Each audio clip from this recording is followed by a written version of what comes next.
Alrighty. Hi, I'm Kristen Chamberlain, and I am here with this amazing group of human beings, and we are about to talk about two upcoming Costa retreats, both of which are going to be using Tantra in some version. And I want to briefly introduce my staff, but then I want to give you an overview of the programs, take a little bit more time with the staff, talking about their experience with these programs, and then we're going to unpack some very specific things about each program. But before I get started, let's just go around and hear who's here. Darcy, do you want to start? Sure. Hi, I'm Darcy. I'm from Canada, and I'm going to be the SI, which is really allowing you to embody yourself in passion and sensuality and connection to your body, and helping you release any blocks and holding patterns that no longer fit for you on both the retreats, OBH and SNS. Awesome. Michael. Hello, I'm Michael King. I am in Southern England. I'm from the United States, and I am going to be supporting and holding space for the SNS retreat that's happening in Costa Rica in February. Awesome. And Isaac. Hi, good day, everybody. My name's Isaac, and I'm here in Massachusetts, and I will be serving along with Kristen and Darcy on this year's OBH, and we're looking forward to it. Beautiful. So I'm going to talk a little bit about Tantra, and then I'll actually unpack a little bit more about OBH, SNS, what those mean. But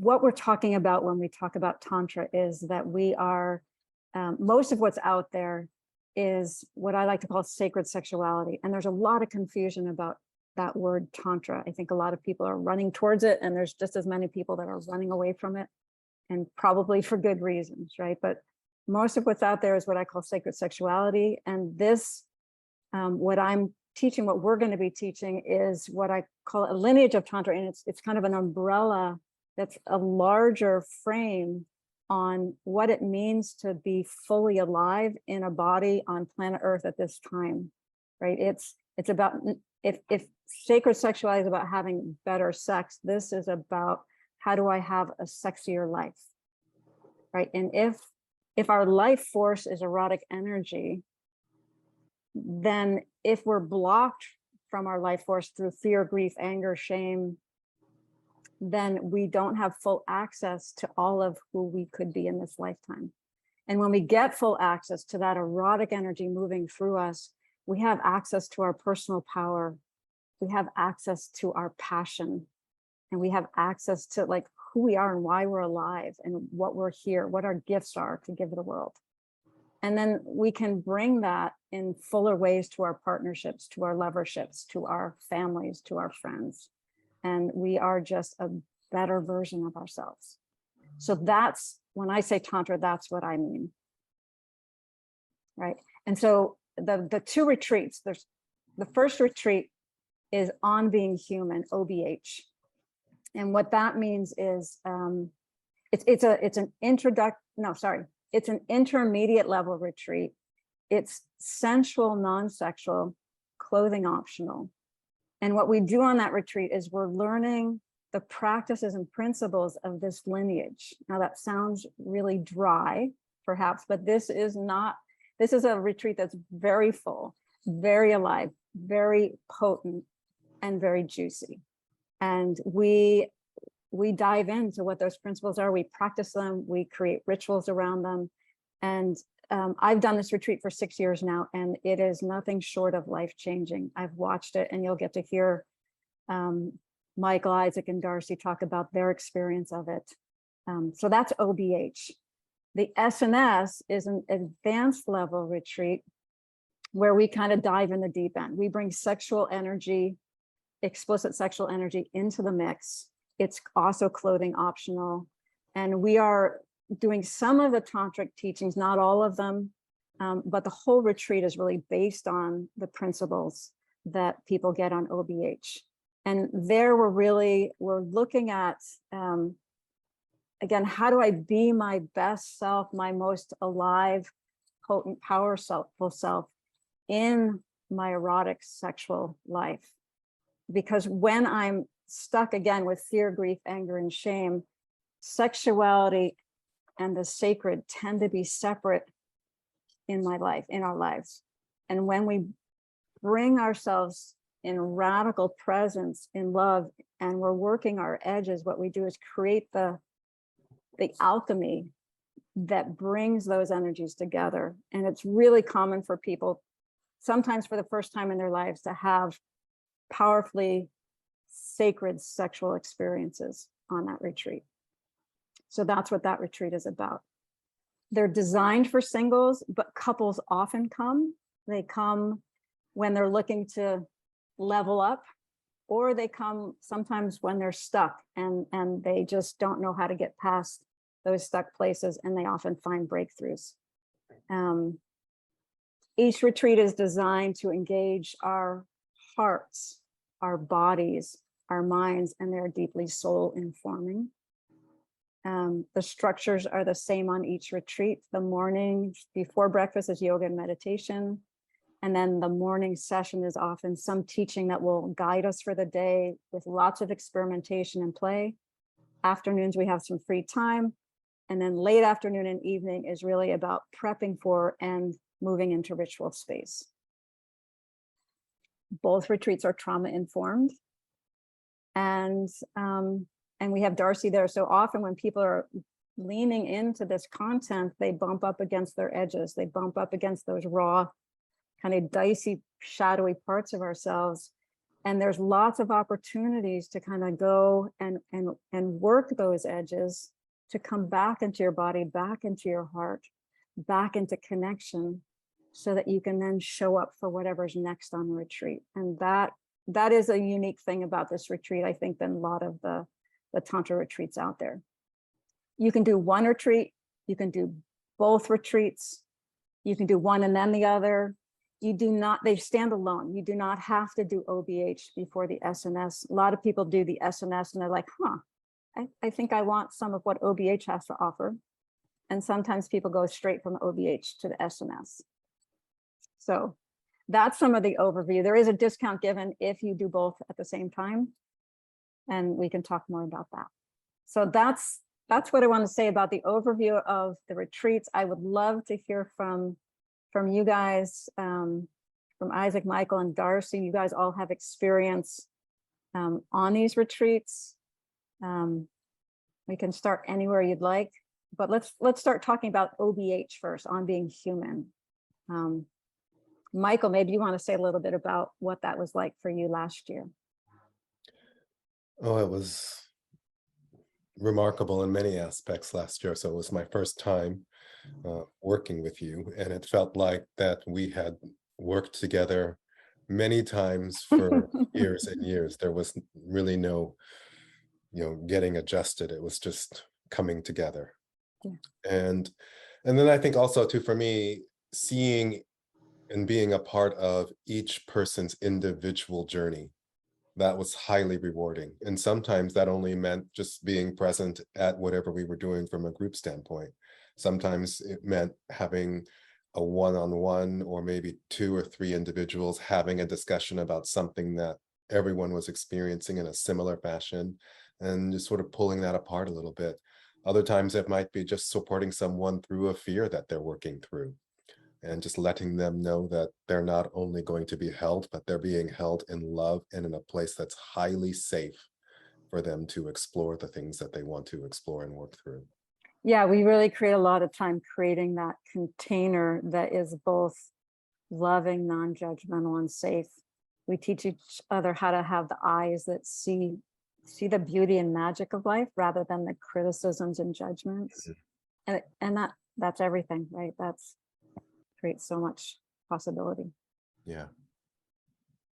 Cool. I can jump in here because Sure. I've had the beautiful opportunity of both being a participant many years ago when Kristen began these workshops, as well as working with her and the team throughout them. So for me, OBH is an embodiment of learning how to come into your 5 senses and practicing that to become all of who you want to become.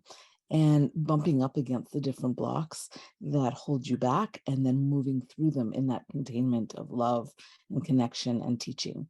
The teachings are profound, and they really guide us to have an awareness, to be able to kind of go deeper and deeper into ourselves, and to have an experiment to play and work with, to understand kind of how to begin to play with life, to flirt with life, to taste life, to experience life in a whole different way.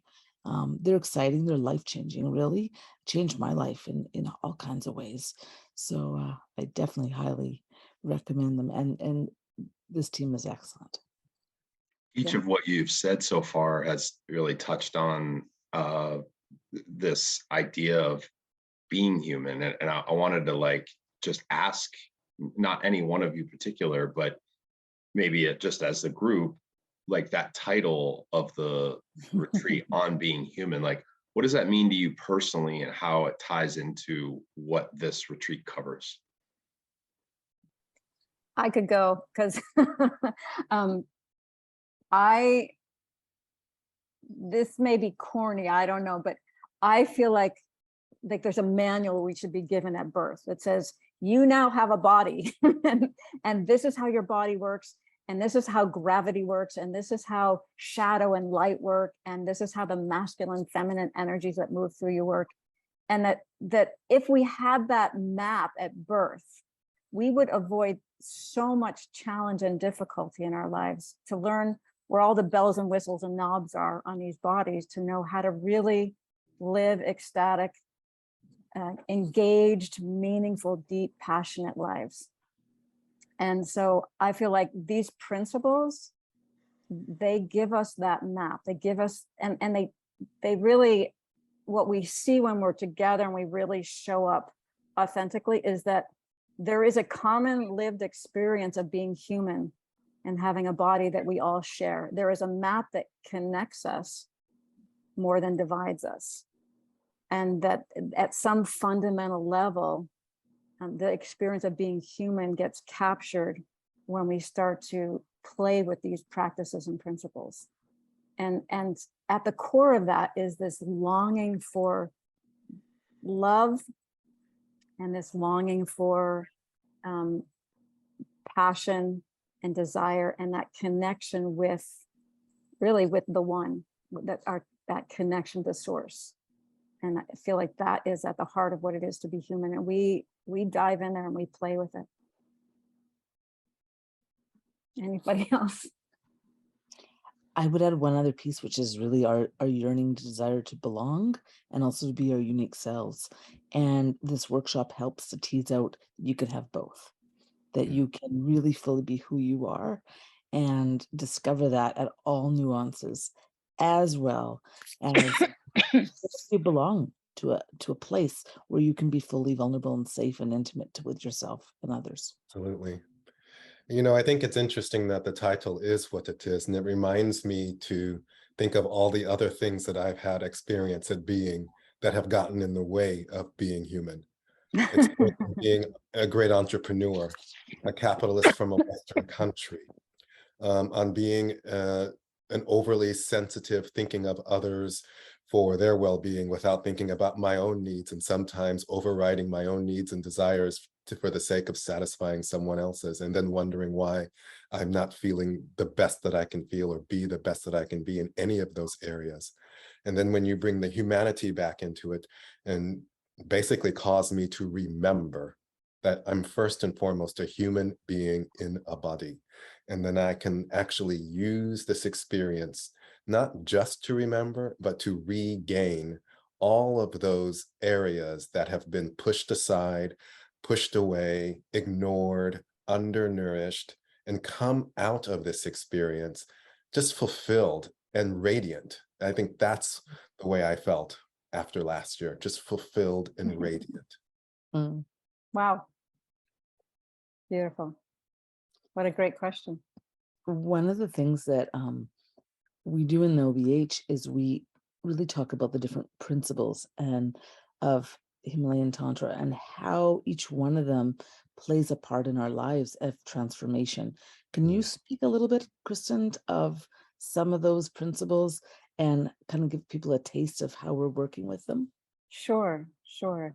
So there are like 7 or 8 principles, and I'll just say a little bit about 3 of them.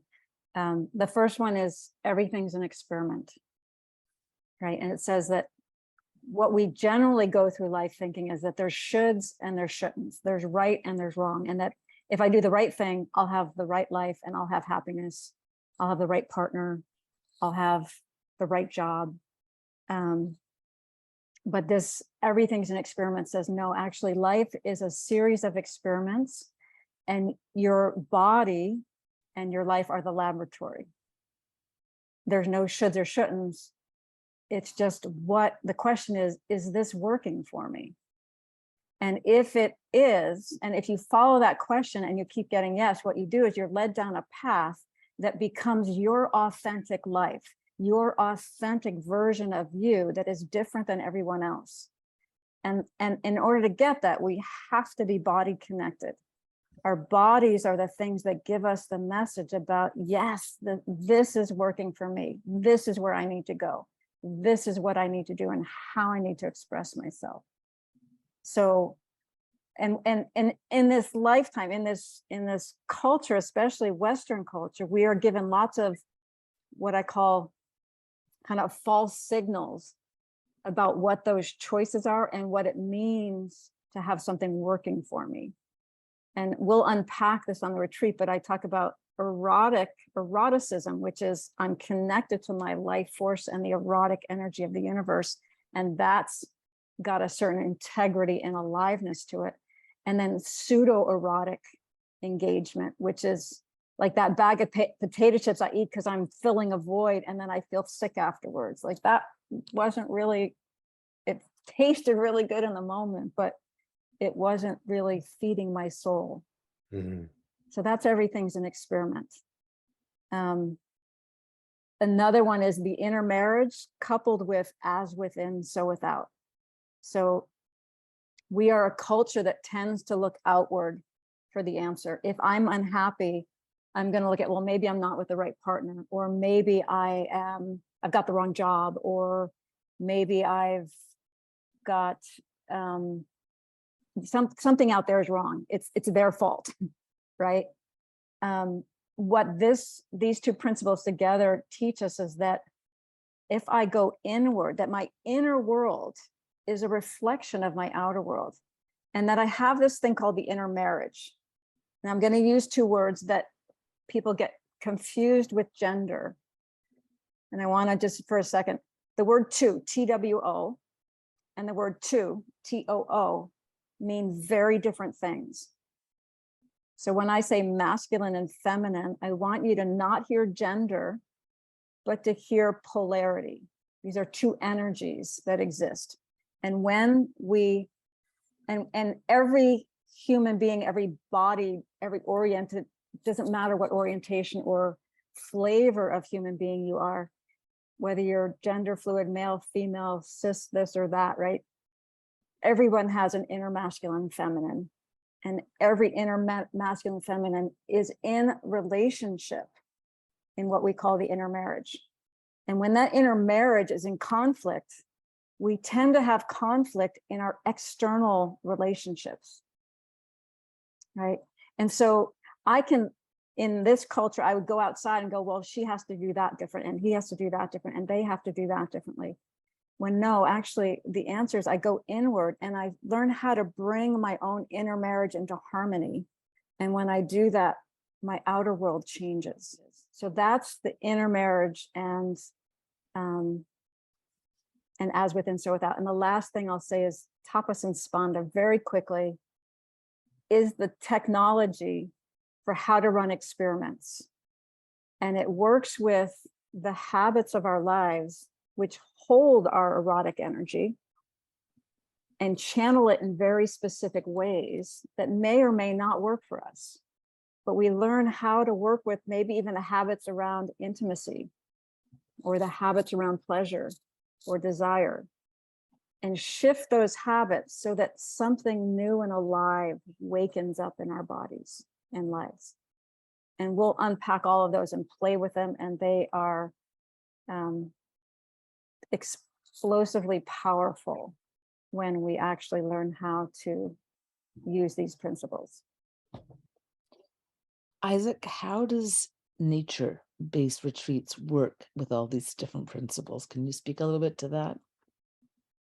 Sure. Yeah. Thank you for asking. And I was just kind of as I was listening to Kristen talk, I was thinking about this and thinking about where we're going to be and the landscape and the ecology of the place that we're journeying to.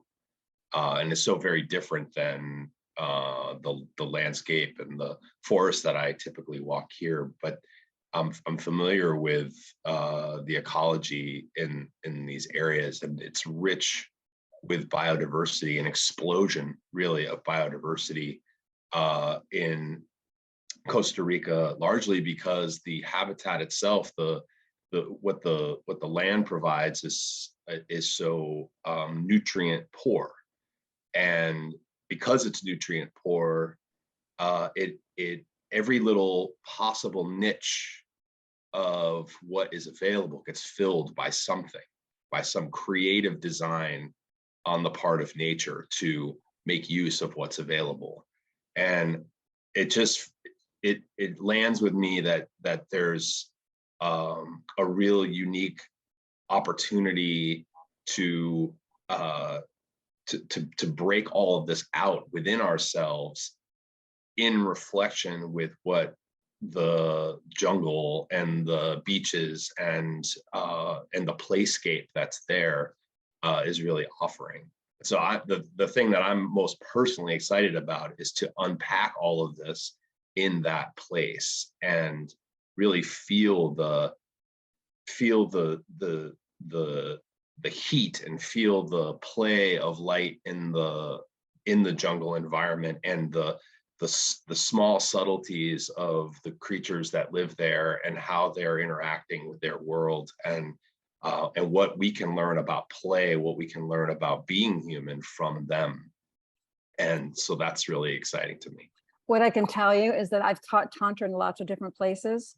There's no place in the world that I've taught it where it comes more alive than the Costa Rican landscape. There is a way in which I personally experience the forest teaching through me. Like we will come into the dance studio at dusk, and the howler monkeys are like making their noise. And all of a sudden we have a primal landscape where we are invited to drop into this primal landscape and like play with the monkeys and play with the monkey inside of us and play with the toucans and the, like, so there is, it's an incredibly primal place to be studying and learning Tantra, and it's really fun. So can thank we you. talk a little bit about the difference between OBH and SNS? Yeah, so let's shift to that. What I can say is we're still in the Costa Rican landscape. We're still in that primal place. And especially for the folks who've come through OBH, now they're primed and ready and dropped into their bodies. For those who are coming from outside, you'll have time to drop in your bodies. We'll take time to really learn how to be in our bodies with each other, to start engaging sensually with each other. And then we open up the space where sexuality is invited on the table. And we do a lot of work around consent and boundaries. So you'll get several different ways to learn how to say yes and how to say no, so that you can come, and I should say this about both retreats. Both retreats, you are always at choice. There's nothing you have to do. If someone approaches you, you do not have to say yes. And yet there's all kinds of opportunities to explore. And we'll be brought gradually down into places in ways where you'll say, we've only been here 2 days. Oh my gosh, I feel like I've known you my whole lifetime. Right. And eventually what we do is we learn how to walk right up to the edges in a loving container that's non-judgmental, where we learn to see beauty and magic. We actually get to show up at our edges, the places that are a little raw and vulnerable and uncomfortable. And we learn to experiment with new ways of engaging those edges, new ways of engaging those vulnerabilities, and maybe even those stuck places. And what invariably happens is that we people make breakthroughs and like, oh my God, I can't believe this just happened, is a very common experience.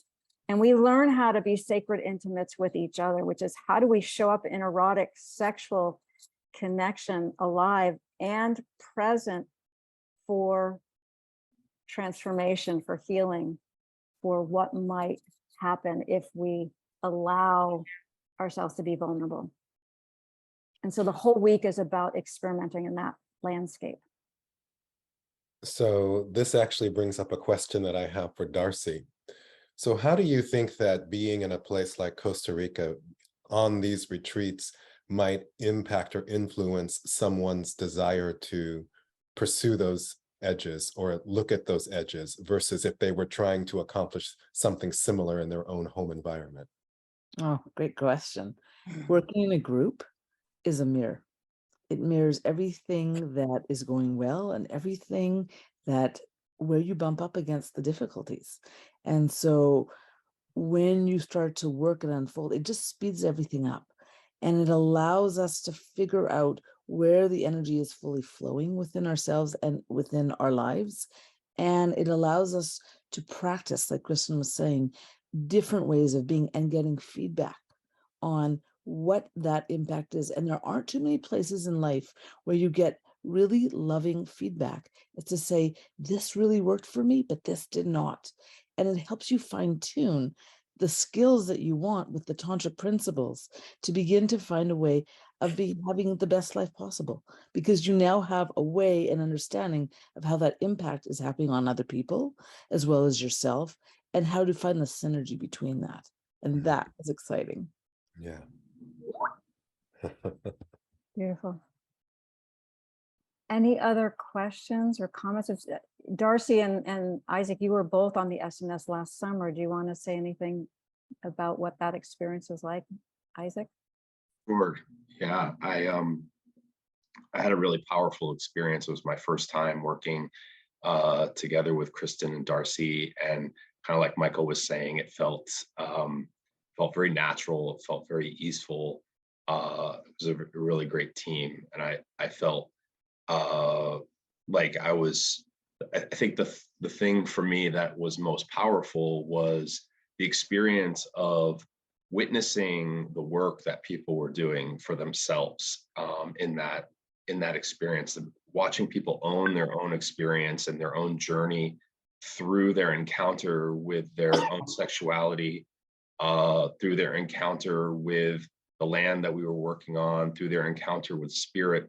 And as I was saying before, I spent a lot of time sitting quietly in nature, observing what was happening. And I felt like I was witnessing the human animal really unfold and flower in that environment.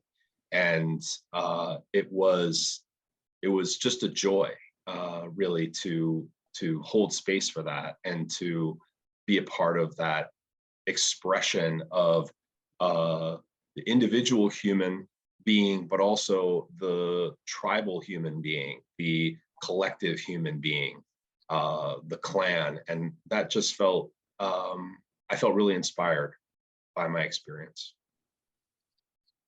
The other thing I'm going to add, which is, it is so much fun. We are going to laugh so deeply from the belly and cry with laughter and joy and expressiveness. And that is a pretty powerful fun. Like, that's what I take away every single time, is how much the crazies in life have impacted us and how much we can become so blissfully, joyfully laughing and having fun. So really, Yeah.